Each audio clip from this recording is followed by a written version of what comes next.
Welcome to the Outthinkers podcast. Plug into fascinating minds and breakthrough ideas that are transforming industries and the world. I'm your host, Kaihan Krippendorf, founder of Outthinker, a global think tank comprised of corporate strategists and innovators that are shaping the future of business. If this describes you, join us at outthinker.com. Now, let's dive into this week's episode with Julia Austin.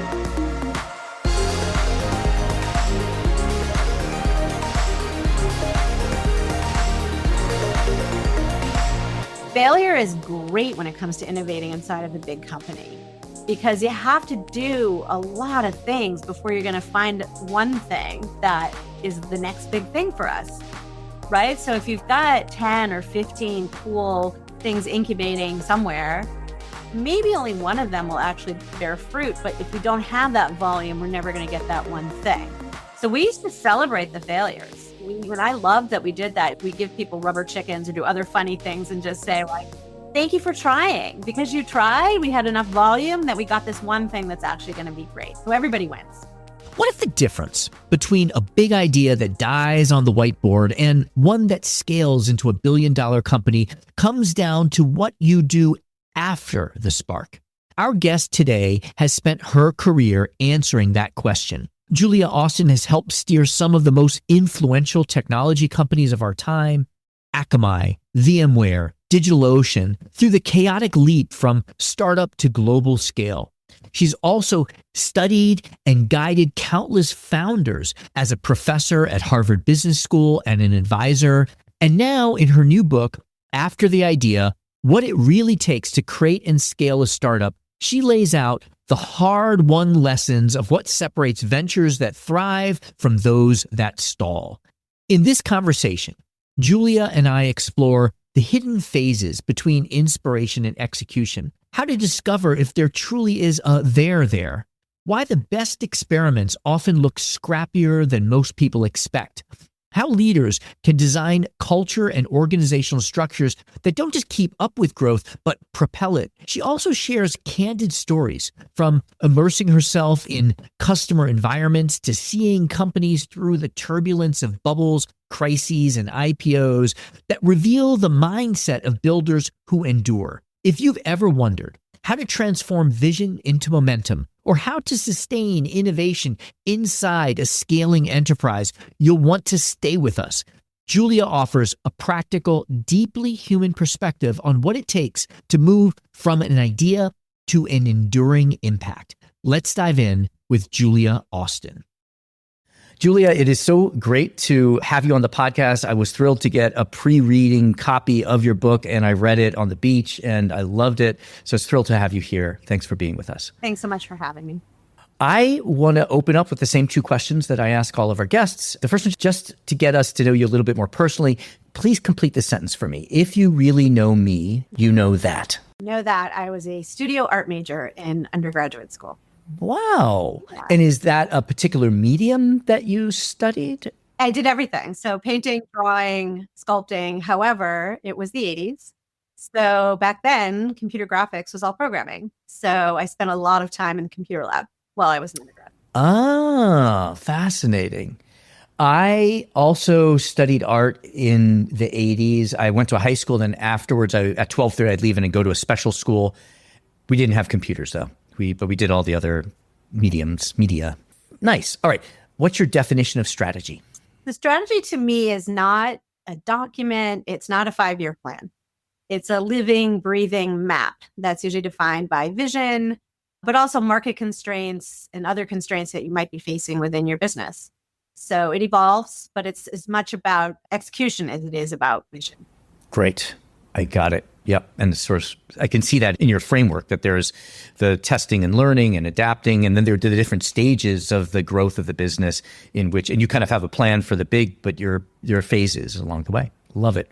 Great. I have many more questions here than we have time to cover. So I'm going to dive in and we'll jump around a little bit, but I'd love to start off with kind of the first step in designing or scaling a business. And I love that you bring both big company perspective and entrepreneurial perspective, because you were at VMware for a long time and you've been teaching entrepreneurship for a long time. First, just tell us a little bit about your VMware experience. Sure. And also I was at Akamai before that. So I've been Oh, right. at 3 different tech companies, all early stage through scale, and got to see the rocket ship, Oh, wow. which is all Yeah. fun. And so that experience of going from how do we get to product market fit and know whether there's a there, and then work towards a strategy of saying, okay, we found our niche, our sweet spot. How do we actually start to build out a real business that not only thrives, but goes public and has longevity well beyond my years there, which all 3 of the businesses, Akamai, VMware, and DigitalOcean did. So that experience of kind of groping around in the dark and then finally saying, this is where we're going, and let's make sure we go there and we continue to operate at scale. Love it. Yeah. And that's the topic of the first thing I want to talk about is how do you find there's a there? How do you feel confident that there's there? I did get to do I had a little bit of exposure to VMware. I did some training there a long time ago.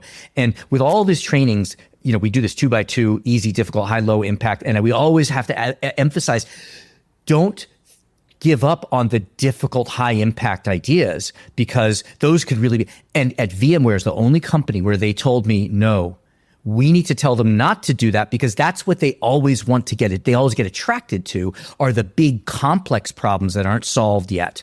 Which brings us to this question of how do you recognize that there is a there? And first, talk to me a little bit about discovery and why that is so important, and what do people get wrong with discovery? Yeah, so I think it's a step that too many, whether you're founders or you're an innovator inside of a large organization, skip. There's an assumption, I know the problem, I know what my customer needs, they don't know. Or I got 2 tickets from support, I think I know what the problem is, and now I'm just going to go build a solution for that, which ends up very frequently wasting time and money by doing that. So I'm a big believer in slow down to move fast. So when you think there's something there, go explore. And that's not just interviewing, that's experimentation, that's trying prototypes, that's just observing, ethnographic research, just observing your customers in their environment. And it's not just your customers. It could be internal innovation. It could be, how do we make our business work more effectively or efficiently? And let's go see what's really happening and understand how humans are behaving inside the organization. Mm-hmm. Our customers. Yes. Spending that time is really important. Okay, so you talked about experiments, and I love your framework of these 4 different types of experiments, because I think that people maybe think too myopically on what an experiment looks like. You talk about ethnographic, be the bot, the Wizard of Oz, low fidelity. I'm particularly curious about Wizard of Oz, but maybe you could just describe those for us. Yeah, sure. So ethnographic is observing your customers or whoever your target audience is in their natural environment. And I actually think this is something, a lot of people are relying on AI right now, but I think it's something you're going to miss if you just use a tool like AI to tell you what your customers are going to do if you make this thing for them, or what they believe or it believes is the real problem. So just observing you'll not only see things that an interview would never disclose, right? Something that they do a step in their process, or somebody they talk with that they didn't even mention in the interview because it didn't even occur to them. Oftentimes it's just natural, they just do it. But you're also getting to observe emotional responses, which I think we miss when you see somebody go, oh, I hate that part of my job, or like, where is that thing? That's the thing that really lights up there's a there. That's something that's really painful. And so I think just interviewing or just doing mock-ups and having people walk through a user experience if it's software alone will not tell you enough about what's really happening with your customers. So that's ethnographic research. The be the bot is way of actually executing on a solution before you build it. So that could be, let me do it for you. I'll create the spreadsheet. I'll make the report. I'll go run and pick up the thing if you're creating a consumer product, and do it, actually do the work for them as though the bot was doing it for them. And by integrating yourself into the process, you'll have a much better understanding, not only how would this work if I had to go build this, and how does my customer react to that thing, but also you almost sure to find other things you didn't even know were part of the process. And it can be really simple things. So for example, I have a former student of mine who was developing a new device for stylists to use in hair salons. And she had interviewed a lot of hairstylists. She had interviewed a lot of individuals, consumers who go to these stylists, but she hadn't actually observed what the experience was like in the salons itself. So she immersed herself, not just observed through ethnographic research and watched the stylists do what they did, but she herself got involved in the process to really understand, what does it mean to bring my device to this particular target audience? And what she learned purely just by being part of the process was that space was really limited. for these stylists. So if she was to offer them a new device, they would run into a situation of where do I put it and how am I going to plug it in? And that was one of those things that had she not spent the time doing that, she would have tried to sell something and had a lot of resistance. Yeah, the product itself makes a lot of sense, but I have no place to put it. And so I think immersing yourself, what I've observed is over time is the founders or innovators who immerse themselves in the situation, put themselves between them and the solution with their customers, are more likely to not only build the right thing, but observe things they probably didn't expect to observe or experience. Yes. Becoming part of it. Yes, and I can see that probably being both avoiding mistakes that you might others make, but also then seeing opportunities that you might have missed as well. 100%. And I can't tell you how many times I've had innovators, whether they're product managers at big companies or they're founders at startups, who by doing that come back and say, this is a whole other problem there that we didn't even realize was a thing. And maybe that's the thing we should focus on. Yes, yes. As you were with Akamai and VMware and as they scaled, how did you maintain? We're still going to get to the Wizard of Oz and low fidelity, but at least on the be the bot part, how was that done? How was that? 'Cause I can see an entrepreneur saying, I've got an idea, let me go and cut hair. But if a VMware person says, I want to go to a hair salon and spend a week there, like how does it happen and when you're scaled? So in the B2B context, it is still spending time with our customers and watching what they're doing. So in the VMware, I'll use this as an example.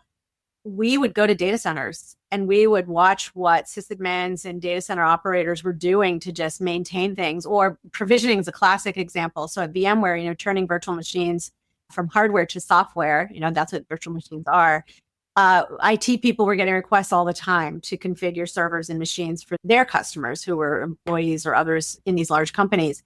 So we would get involved in the provisioning process. We would actually say, go show me what you do when you have to go get a server, set it up, bring it to the customer, or set up, configure it in your data center, and then let the customer know it's now available for you to use. Show me how you do that, or I'll do it for you, right? I've had people in the organization actually hang out in the data centers and do it. And we certainly did that at Akamai all the time, helping our customers set up and configure their websites. This is early, internet days where they didn't even have to set up websites. So let us do that for you, but then also understand what issues you're facing or your reaction to us doing this for you informed everything that we did. Got it. Okay, good. That really helps visualize it. I love this Wizard of Oz terminology, but can you unpack that for us? Yeah, sure. And it's a little bit mainstream. It's not a term I came up with, just to be clear. Yes, that's okay. I just don't want to take credit for it. So the Wizard of Oz method in product management is creating something that, let's say, has a false front. So it could be a website or an app or something that appears to be fully functional, but actually what you're interacting with is human beings in the back end. And what's nice about that is, again, you're getting a sense of what customers are looking for, what users want, or how they're navigating your system, but you're in the back end actually doing the work. So an example of this would be a team that I worked with who was helping individuals refinance their student loans. And they had a theory that people would come to them, say, tell us a better rate that we could get for our student loans. And then they would go and tell them, here's 3 other ways you could refinance, or here's 3 banks that you could refinance with. But what happened in the original days, or in the early days for them, was they created a false front. They asked a few key questions, and then they were literally making phone calls to banks and trying to get all the deals. And then, huzzah, there was a report that they got. And from the customer's perspective, they had no idea. So it was very much the magic behind the curtain, right? So they had no idea that the work was being done by humans in a manual way, but it was a way for the company to figure out, what do we have to do, not only to deliver some options to them, how do they want to see those options, but also how do we build trust with them? Because they noticed, based on different questions they asked, they got different answers. What were the ones that were going to have the average person be comfortable giving financial information to them before they went and built a whole back-end system and a whole configuration that would have been a waste of time if they had not done that? Yes. And I've heard, I don't know if it's true, that's also Uber started that way, Airbnb started that way, as just a spreadsheet that was managed in the background before they decided to launch the technology. Airbnb is a great example of that. So much of that was scrappy, hands-on, craft the solution yourself, get really comfortable with, okay, I know what it is now. I know what it is that's going to make them light up, or that's going to make them tell their friends they should use our product as well. Then go build it, and then you can scale. Yep. Great. And then finally, low fidelity. And so low fidelity is, in fact, as it sounds, it's as low digital, low tech as you can possibly do. So today we have a lot of tools that are available to us, whether it's a Figma mockup, if you're building software, or it could be a 3D printed device. So going back to the hairstyling example, she's a mechanical engineer. She knew how to do 3D printing. So she did a 3D device that she was able to put in stylist hands to actually see what would happen in a low fidelity way before she created the final manufactured device. But with software, that can be everything from paper to just like, here's a bunch of different index cards of what we think the process would be like, put them in an order that makes sense to you for how you might use our product in a very low fidelity, scrappy way. Or to the example you had, spreadsheets. I'm going to just create a bunch of spreadsheets and put them in front of you, and we're going to iterate and go back and forth on these things until we find something that works. Again, preventing the let's not overbuild if we don't have to. Let's just create things that are scrappy to help us learn. Great. So let's say you identify this opportunity, got this whatever burning hair problem. What else do good entrepreneurs or business builders look for as signs that this, is the market big enough? Is it growing? Is the market dynamic? Is profit pooling? What are some other things that we should look at? Sure. So a couple of key things are the addressable market, the TAM, total addressable market. Is this a big enough market? Or maybe it's just our beachhead. Are we going to start here? Healthcare is a great example of this. I might be solving for a women's health product or some digital health solution for women, but I'm going to start with women who are solving for reproduction challenges or other challenges, or women who are the ages of 20 to 30 as a place to start. That market itself might not be huge, but if we're going after the whole market, then we can identify like, this is where we're starting. This is what we call our beachhead, the wedge. And then from there, we imagine there'll be a bigger market that we can go after. So that goes back to strategy, which is our strategy. Maybe we're doing healthcare. We're starting with this particular constituency or this particular demographic. Let's get that right. But our strategy is that will be a launch pad into other things. So sizing the market is really important. So that's number one. And then the other thing is unit economics. So not that those two things are exclusively all you have to worry about, but those are two important things. So the unit economics of what's it going to cost for us to not only build this thing, but market this thing, the cost of acquisition of getting our customers on board and finding them. So that could be marketing, and then deciding how do you do that? Is that going to be organic? Are we going to have a whole campaign? How much money are we going to put into finding our audience and getting them excited about what we're doing? And then running the business, which is oftentimes what we forget. We're so excited about the solution and that we found it there that we don't realize, oh, we have to build like a whole company around this. Or if it's a big company, it could be we have to build a whole new business unit. So I'll give you an example from VMware on that one. It's not in my book, so this is exclusive. So in the early days at VMware, when we're building for servers, x86 servers, we started to catch wind that there was going to be this cool new device that was going to come out that was going to be a smartphone. Smartphones are ARM servers, are ARM technology, not x86. And so we had a hypothesis that if these little devices actually became real and people would start using them at work and personally, that virtual machines may need to be on them. So there was a hypothesis that we said, what would that look like? What's the market size? How many human beings do we think are going to be walking around with these phones? And should we start to explore putting virtual machines on ARM? And how much do we take advantage of what we have already versus how much do we have to build out a whole new team with new skills, build new relationships? We were talking to all the mobile providers, carriers. It was a whole new set of business partners for us. So it wasn't just take our technology and port it over to a new platform. It was also, we might be a whole new type of company or have a whole new business unit if we do this. Similarly, we had a conversation of should we stand up our own cloud, right? We were used to selling products to people to put in their data centers. But if we were going to run a cloud, that's a 24/7 operation that requires a very different set of operating procedures and humans and everything else that would have had to gone into that if we had done that at the time. So my point of bringing that up in the unit economics is understand what it's going to take to actually run the business if that's what you're going to do. The human resources, physical resources, potentially, if you're manufacturing something, there's a whole set of material costs and other things that should go into it. So just the idea alone or just getting somebody excited about it isn't enough. Right? It's a big part of my book, which is what are all the other things you need to think about, because that is a whole company.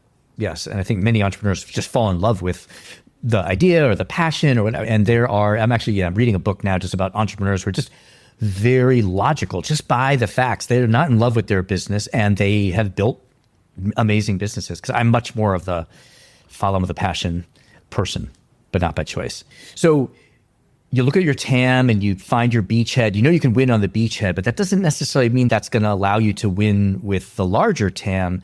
So what I would think has to translate is some source of competitive advantage that you can bring to the larger beachhead. What are the sources or types of advantages that a business builder can look for? Sure. So beyond just, I have an idea, I think we've proven it out. It's definitely, there's a there. And the TAM seems reasonable and unit economics seem reasonable.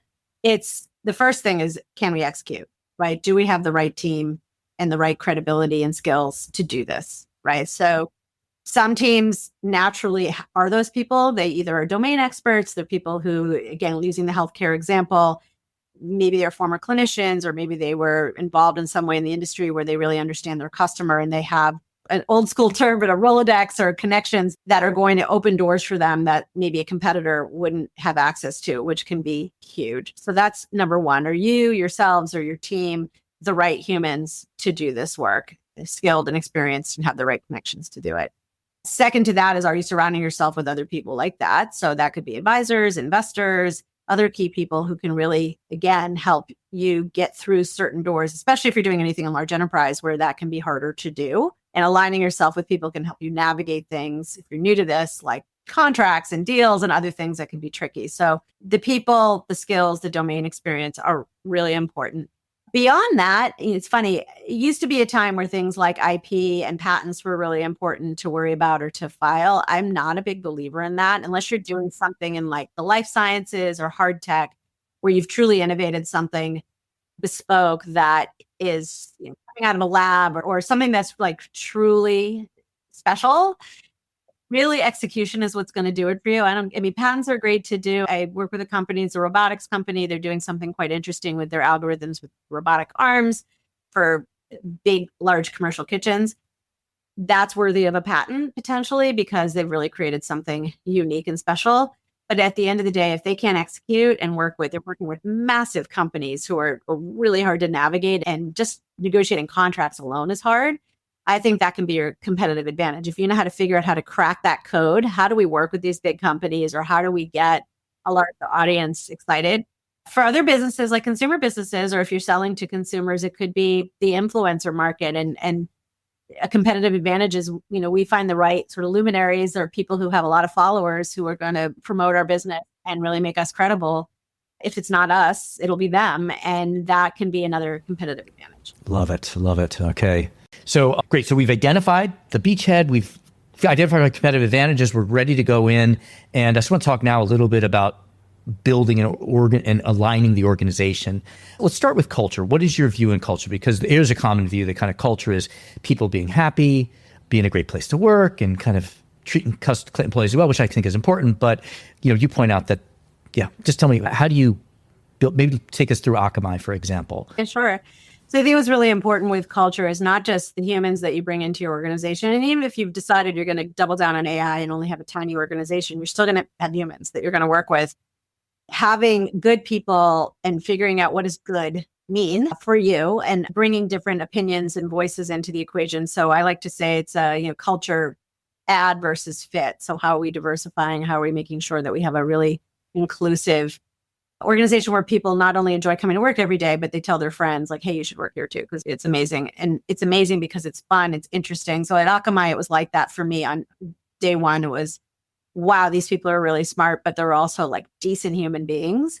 And I want to hang out with them because I'm going to work with them. Likely at any company you go to, you're going to work with these people and have more waking hours with them than anybody else in your life. So bear that in mind, that you're really creating a family in a lot of ways, which Akamai definitely did well. But the other element to this, which is really relevant, in the context of what we've been talking about, is how strategy ties to culture. So being great humans and enjoying working together is great, but also being aligned on what the strategy of the business is equally, if not more important.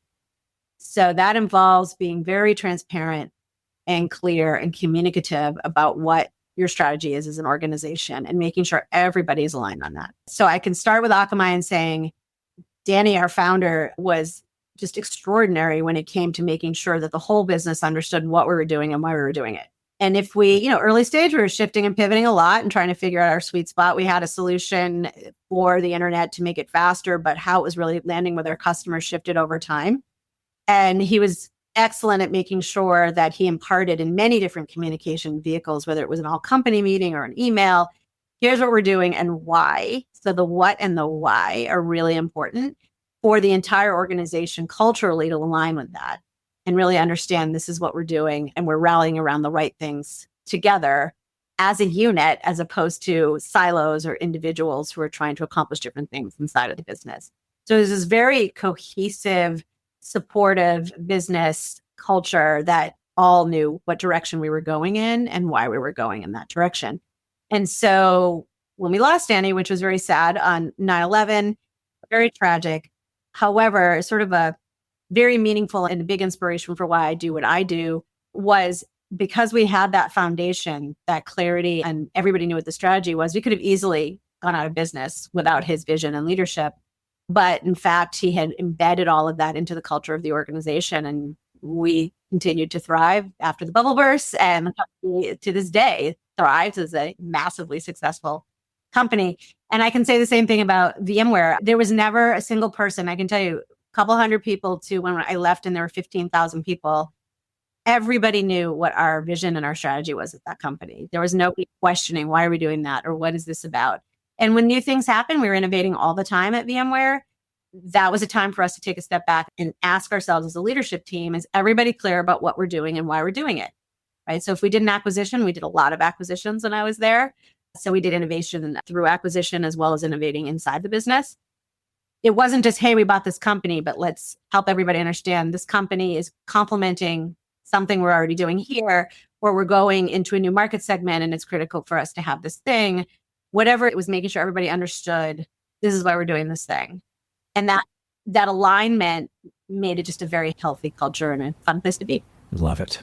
So, you have seen businesses being built from the ground up and from 100 people to 15,000 people. You've seen both contexts. What do you think is different about the challenge of looking to grow something in the scaled company versus the startup company? What does the entrepreneur or the strategy officer need to recognize as different? At scale, there's a couple of things that can be challenging. One is this pressure to innovate for the sake of innovating versus is there really something we're trying to solve as a business? So what are the objectives that are shifting or changing as a business? Are we plateauing? Are we seeing the market change? Are there new things happening that we need to start to address or other reasons for innovating? So I think the first thing is just being really clear, why are we innovating? Like, it's not just innovate for the sake of innovating. Then the next part that I think can be challenging at scale is things get more complicated, budgets, cost management, all those types of things. Innovation can oftentimes be compromised or cut before other things. And so one of the things I really appreciated at VMware, which I would say was the strongest in terms of how do we continue to innovate and really preserve the efforts around innovation, was if there were times like during 2008 financial crisis when we were managing our way through that we had to make cuts, then it was a percentage done across business units as opposed to let's cut innovation first. And there was a recognition that we got to keep innovating. We have to keep working on some of these cool things that we're building inside the business that are going to eventually bear fruit. And that last part's really important. Innovation can take time. So I talked earlier about a mobile solution and us kind of toying with the idea that maybe smartphones would be a thing and we would have to worry about it. We actually had some early versions of that technology from years before that a couple of the founders had played with and shelved. And it was great that they said, let's not throw it away because someday we might need this. And when we were ready to revisit it again, it was, let's take the time to really understand where the industry is going, start building some stuff, experimenting, doing all these other things. But it might be 3 or more years before this thing actually bears fruit. So cutting things too early can happen often if we don't see results right away inside of a big company. And I think that's something you need to be really careful about. The last thing I'll just point out here, and this is something I saw often there too, is making sure that no one felt that there was an ivory tower for the people who were innovating versus the people who are doing like the day job, right? So you be careful about managing potential resentment, or the special people get to innovate and I just get stuck building our basic product, that can create cultural challenges. So one of the things that we did really well at VMware that I'm quite proud of is we had a regular rotation of people who wanted, if they wanted to experiment with a new idea they were thinking about, they could take time out of their day job, quality time, like months, and 3 months to go build a prototype or do some research or write a paper or something that's going to give you the opportunity to explore. And that was a regular rotation. So everyone knew that if you want to innovate, you can do that. Here, you have to have a proposal. You can't just check out and maybe something happens. You have to be able to tell us, this is what I want to explore. And we had a lot of avenues, which we don't have time to get into all of them. Yeah, we had like conferences and we had all sorts of things that we did to make sure we facilitated that. And what we would communicate to everyone, this is, I guess, the last point I want to put on this, is failure is great when it comes to innovating inside of a big company, because you have to do a lot of things before you're going to find one thing that is the next big thing for us, right? So if you've got 10 or 15 cool things incubating somewhere, maybe only one of them will actually bear fruit. But if we don't have that volume, we're never going to get that one thing. So we used to celebrate the failures. When I loved that we did that, we give people rubber chickens or do other funny things and just say like, thank you for trying. Because you tried, we had enough volume that we got this one thing that's actually going to be great. So everybody wins. That's great. Yeah, that's great. And yeah, most companies don't accept a 1 in 15 failure rate. That's okay. Amazing. Well, so many more questions I have, but that's the time we have. We're going to highly recommend that people get your book, After the Idea, What It Really Takes to Create and Scale a Startup. How else can people connect with you and continue to learn from you? So you should definitely go to my website, aftertheideabook.com. And you're also welcome to follow me on LinkedIn and DM me if you want to get together. Awesome. Well, thank you so much for being here. Thank you for having me. Thank you to our guest, Julia Austin. Thank you to our executive producer, Zach Ness, our editor, James Pierce, and the rest of the team. If you like what you heard, please follow, download, and subscribe. I'm your host, Kyan Krippendorf. Thank you for listening. We'll catch you next time with another episode of Outthinkers.